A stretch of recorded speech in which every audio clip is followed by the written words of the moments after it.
Apun ing dalem sawise maca bismillah walhamdulillah wassalatu wassalamu ala rasulillah.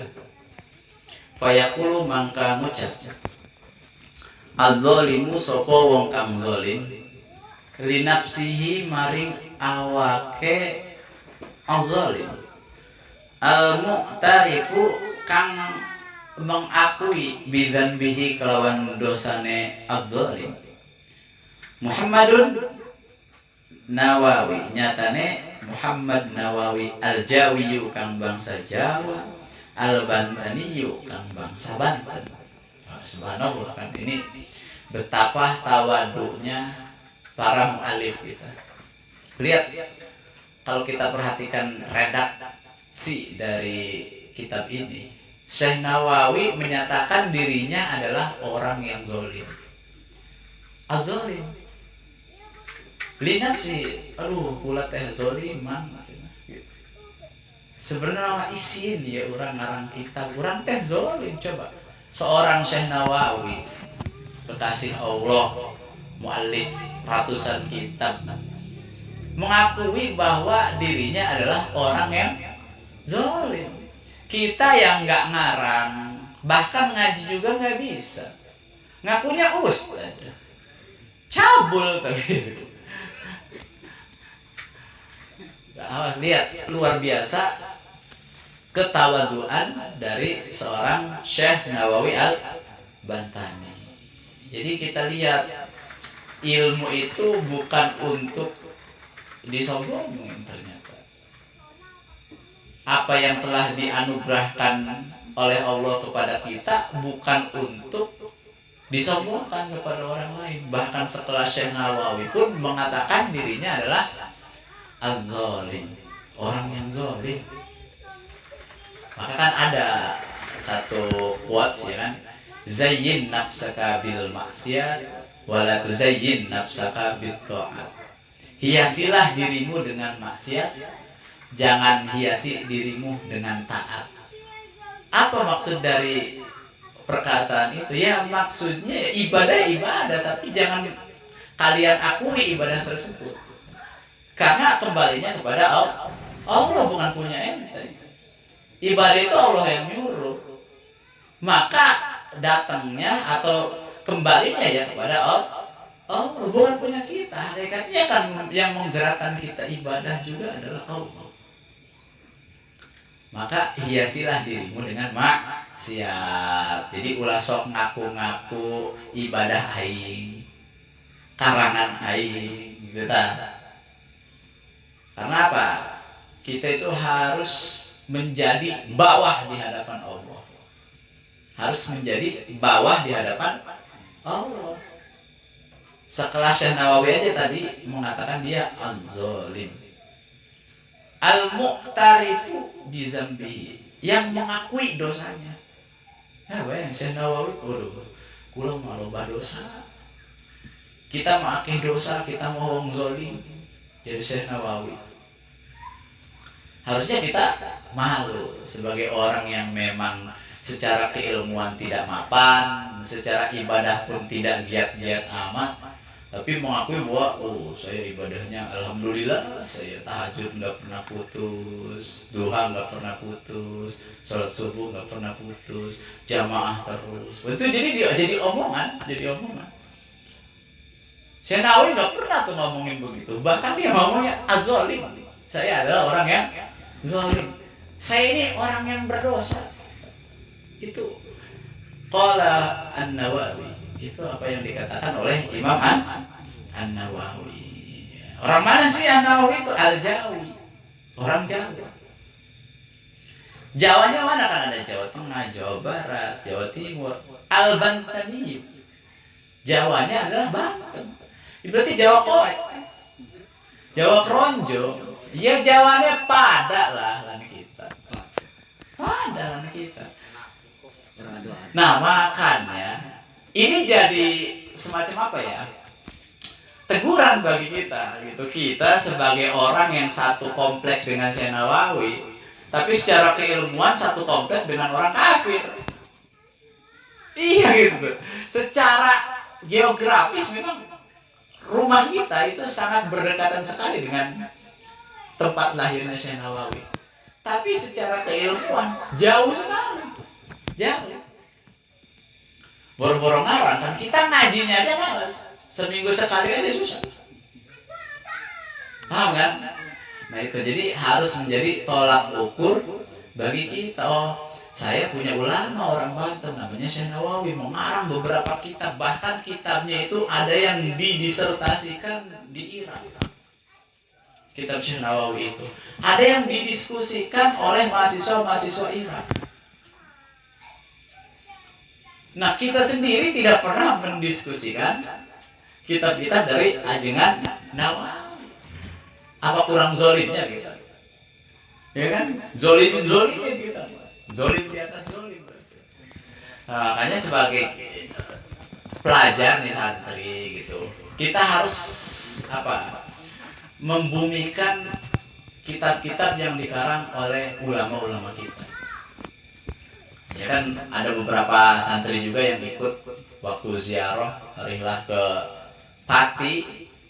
Jadi Gus Nanal Ainal Fauzi itu memberikan nasihat kepada kita bahwa cobalah gitu. Kalian orang-orang Banten ini harusnya lebih punya kitab Syekh Nawawi dibanding saya gitu. Tapi nyatanya memang Gus Nanal lebih punya kitabnya dibanding kita. Nah, jadi ente nih sebagai pelajar harus banyak mencari, harus banyak mempelajari kitab-kitab Syekh Nawawi. Kalaupun kita tidak mengkoleksi banyak, yang minimal kita mempelajari kitabnya. Jangan sampai di pondok-pondok yang letak geografisnya ada di Banten tidak mengkaji kitab-kitab Syekh Nawawi, kurang ajar sekali itu. Su'ul adab namanya. Oke, lanjut. Hadza utawi ikilah syarhun iku syarah ala mandumatis sittina mas'alatan ing atase nadzoman sittina masalah al musammati kang den arani bi fathil mubini kelawan aran fathul mubin. Jadi kitab ini adalah syarah dari nazoman kitab Sitin Masalah. Sitin Masalah yang ngarangnya adalah Imam Romli.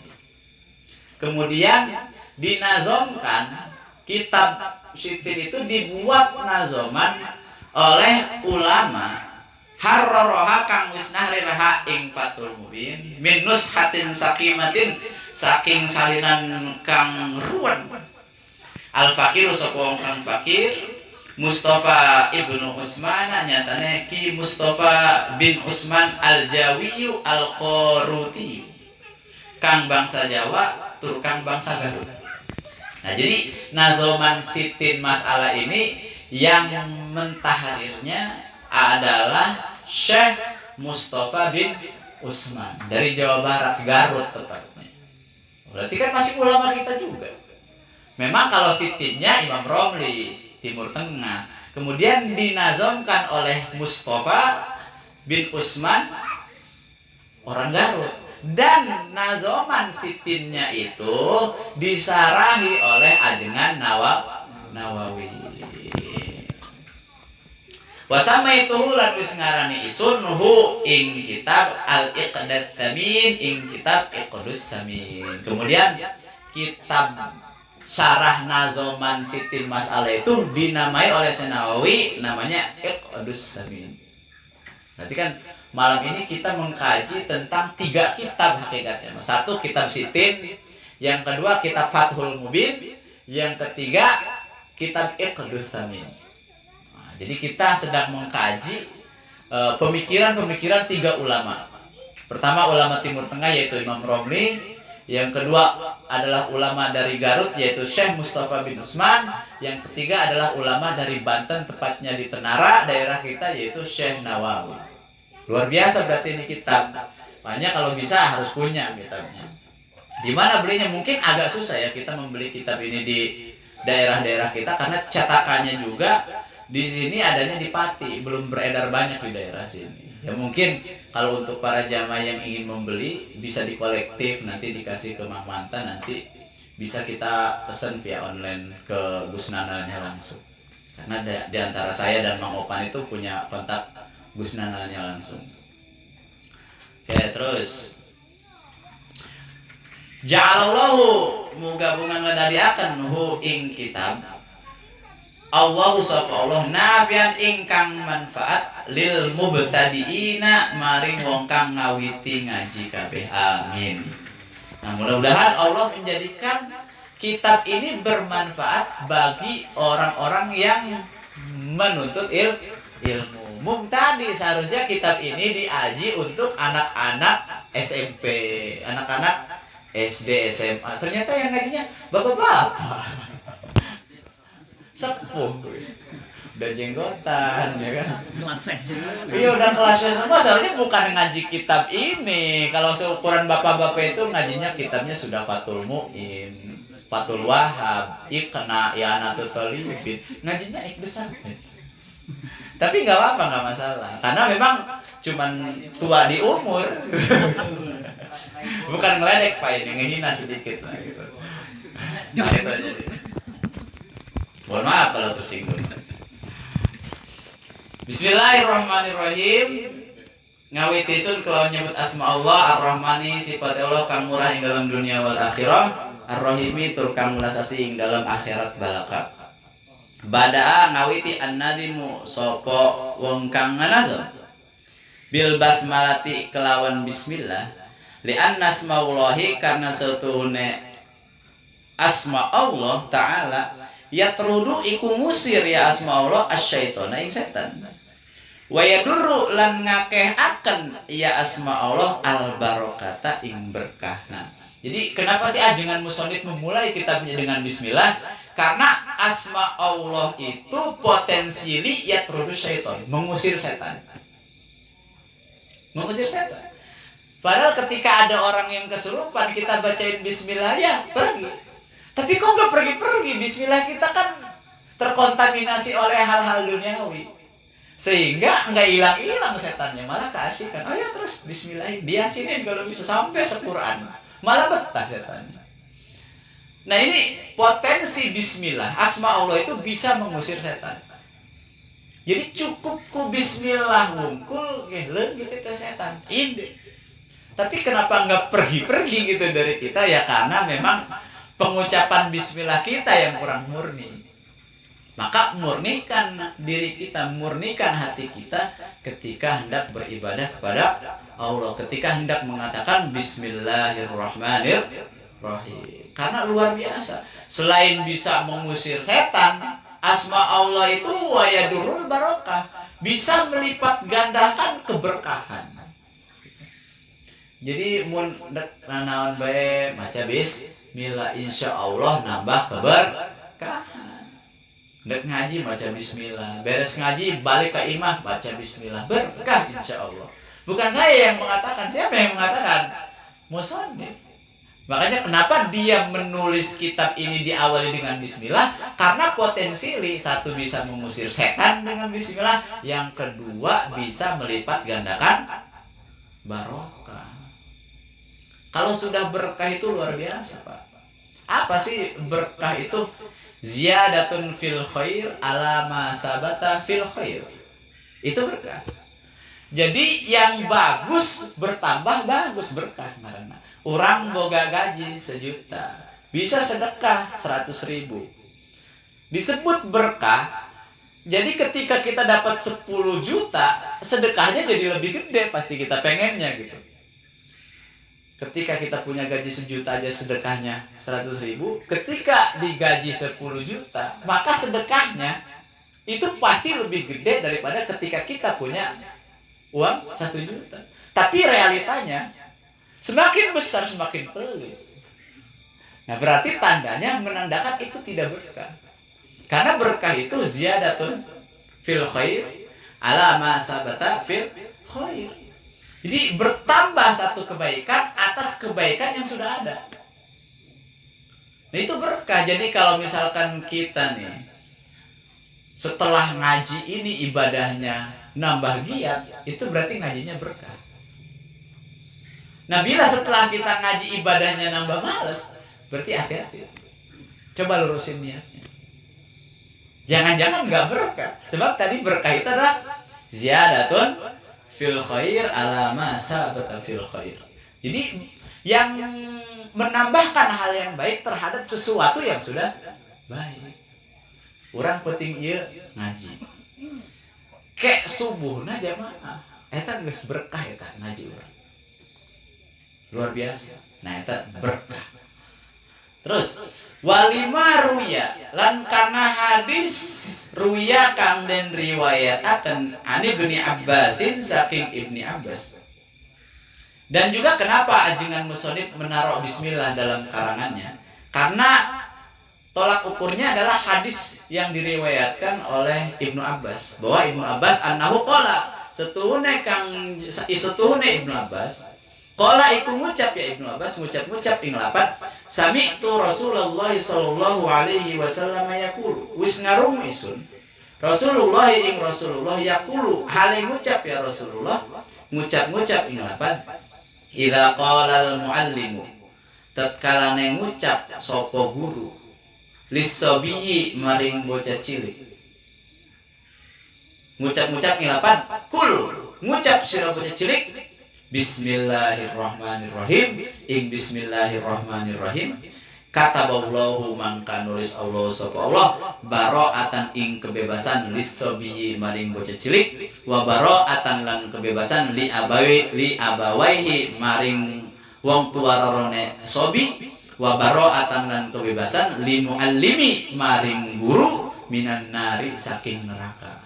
Jadi luar biasanya bismillah nih. Bila ada guru menuntun muridnya yang masih kecil mengatakan bismillah, ya ceng, bismillahirrahmanirrahim. Terus anak kecil yang mengatakan bismillahirrahmanirrahim, eta jadi tiket bebas neraka. Kanjeng Nabi ngomong. Makanya budak leutik teh pagahan bismillah, ya ceng, bismillahirrahmanirrahim. Ayo ngomong. Tuh ngomong cekek gitu. Nah, eta jadi baroatan. Jadi tiket bebas neraka. Nah, tiket bebas Covid deui vaksin eta mah. Ieu mah bismillah. Horeng mah mun urang vaksin bebas dari Covid, mun urang maca bismillah bebas dari neraka. Ayo mending mana? Horeng mah di Islam ge aya vaksin internasional bahkan. Ieu mah lain dunia deui bebasna, ke terbebas dari virus-virus neraka. Bismillahirrahmanirrahim. Geus amalan nu paling gede wiridan nu paling luar biasa baca bae bismillah. Bismillahirrahmanirrahim. Sing penting urang ikhlas macanya. Mun ikhlas geus hade. Sebab amalan-amalan naon bae mun teu ikhlas rusak. Saya ngomong Imam Ghazali, an-nasu halik illal alim. Manusia bakal rusak kecuali orang alim, orang yang berilmu. Wal alim halik illal amil. Orang yang berilmu juga akan rusak kecuali dia mengamalkan ilmunya. Wal amil halik illal mukhlis. Dan orang yang mengamalkan ilmu bisa rusak bila ketika dia mengamalkan tidak ikhlas. Kita mengucapkan bismillah tapi ikhlas itu lebih luar biasa daripada kita ngahatamin Quran 30 juz karena kepaksa gitu.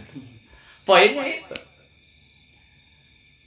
Makanya kan ketika raya jamaah ndek yasinan ketika tahlil kan so yasinan apa kulhu ya. Mun yasin rada angel ikhlasna leungit. Kulhu. Nah, kulhu kan aya ikhlasan leuwih nyampe kulhu ka mayit daripada yasin. Sebab aya ikhlasna. Penting ikhlas itu. Ngan gampang diucapkan ikhlas. Praktekna nu hese. Sok geura urang ngomong ikhlas babari. Ja ikhlas mah susunan kata dari I K H L A S. Ikhlas. Dalam Arabnya alif, kha, lam, alif lagi shad. Ikhlas. Tapi ketika praktek hese gitu kan. Hese muskil gitu.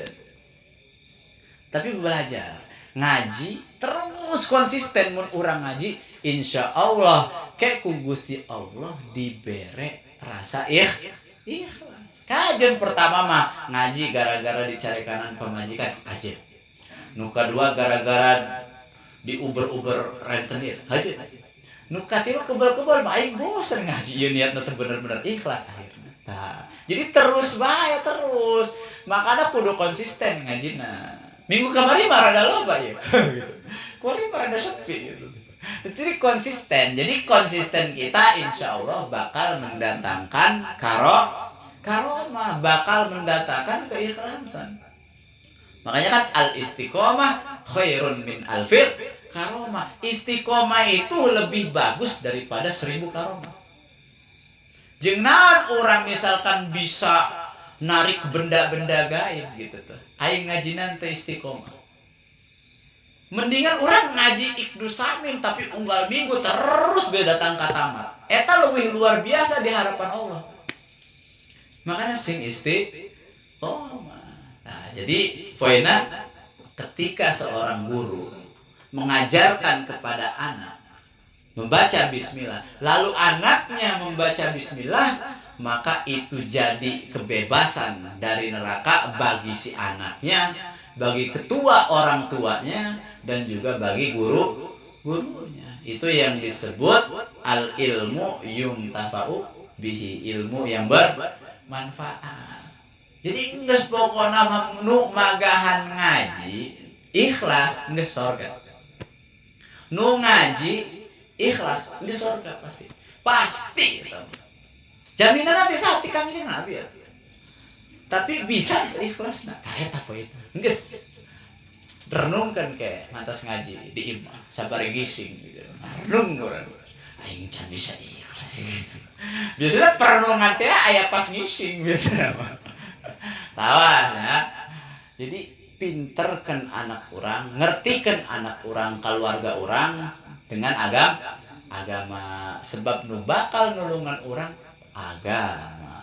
Saha nu mawa agamana Kangjeng Nabi Muhammad sallallahu alaihi wasallam. Jadi sedikit cerita tentang bagaimana ya orang yang alim itu tidak tersiksa di alam kubur. Jadi dulu di kitab Nurul Zolam, silakan nanti buka kitab Nurul Zolam, ada kisah antara Sayyidina Ali dan Sayyidina Umar. Sayyidina Umar itu adalah sosok sahabat yang disegani oleh musuh-musuh Nabi. Jadi rombongan Abu Jahal CS merasa kehilangan ketika Umar masuk Islam. Karena waduh, jawarana asup Islam. Orang bisa kalahkan. Kata Abu Jahal CS. Bener, ketika masuk Islam, Sayyidina Umar menjadi tamengnya Rasul, menjadi pelindungnya Rasul. Jadi ketika Rasul lagi duduk, datang Abu Jahal mau ngeganggu. Noel Umar dari belakang. Dak nih ya Rasulullah. Dak nih, tinggalkan Kangjeng, aing menghadapan. Ketika Sayyidina Umar maju, atunya Nabi kabur. Saking hebatnya kekuatan dari Sayyidina Umar. Luar biasa Sayyidina Umar. Jadi sampai kasorbana Sayyidina Umar jurik masih kan, kasorbana doang. Komo kajil mana? Akhirnya kan, saha dibentak baik ku Sayyidina Umar. Jadi Allah anu ente sieun ke Sayyidina Umar. Sieun kabeh. Nah, Sayyidina Ali rada hasud seutik. Baik. Umar ya. Allah nu kuat ngelawan. Coba. Urang mah hayang nyaho nyana bakal masih kuat enten kayak ngelawan malaikat di jero kubur. Gitu ta. Jadi hasudan Sayyidina Ali. Jadi Sayyidina Ali tuh pengen tahu apakah keberanian Sayyidina Umar akan berlanjut sampai kuburan. Nah, jadi ketika Sayyidina Umar meninggal, Sayyidina Ali berdoa kepada Allah, "Ya Allah, bukakanlah mata hamba agar bisa melihat kondisi kuburan Sayyidina Umar." Nah, ketika Sayyidina Umar dikubur, orang-orang sudah itu muka siapa Sayyidina Ali? Karena doanya para sahabat kan. Muka siapa bisa melihat kondisi Sayyidina Umar yang ada di kuburan? Kemudian datang malaikat. Dengan itu gambaran Sayyidina Ali, katanya malaikat itu sangat garang. Malaikat yang paling ditakuti untuk menanya itu. Sangat garang. Wah, coba bayangnya, ayo Umar, ya coba sih. Nur sih. Ayo gitu kan. Pas Sayyidina Umar santai itulah di jero kuburnya, datang ke malaikat. Hei man robuka. Gagak bos ya nanya ka aing man robuka. Sia teh nyaho. Cerekanan malaikat mah. Sia teh nyawa aing teh sahabat kekasih Allah. Kangjeng Nabi. Ulah macam-macam sih. Cerekanan malaikat. Bener cek Sayyidina Ali. Bener Umar ya. Istiqomahna sampai ke kuburan marah-marahna. Malaikat diembat kunyana. Ya Allah ya Rabbi, eta luar biasa para kekasih Allah. Jadi ingat ya, tidak semua makhluk yang meninggal itu bisa ditanya oleh malaikat. Enggak. Emangnya ketika Nabi Muhammad meninggal bakal ditanya sama malaikat? Wa man nabiyuka? Pugu aing nabi goblok sih. Ditanya-tanya nabi. Kan jadi enggak semua orang berpotensi ditanya. Bahkan ada salah satu ashab Malik. Sahabat Imam Malik. Sahabat Imam Malik. Jadi Imam Malik punya sahabat gitu. Jadi ketika meninggal, sahabat ditanya sama malaikat. Kata malaikat, "Man rabbuka?" Datang Imam Malik. Hei, ulah nanya gitu. Ulah nanya kanyana tentang man rabbuka. Nyana mah keseharian sok ngajar tauhid. Nanya man rabbuka ngaco siapa cuy. Geus balik deui cuy. Akhirnya terjadi nanya malaikat. Coba ya. Iya kan orang ieu keur ngaji. Potensi ditanya ku malaikat rada ya gitu. Tapi nu nyantren, nu seminggu sekali mah tuh ditanya bae tah. Tah coba potensi tidak ditanya oleh malaikat itu ada orang yang alim. Lihat tadi kisah dari Sayyidina Ali dan Sayyidina Umar. Kemudian ada ashab Malik. Ya. Mungkin ketika orang ngaji akidatul awam segala macam kan orang kuat gitu, buktina orang. Ketika ditanya man rabbuka, mang aing teh setiap malam Jumat sok nganazomkeun akidatul awam. Kok ditanya-tanya man rabbuka gitu. Balik. Cepat luar biasa pas gitu. Bisa insya Allah.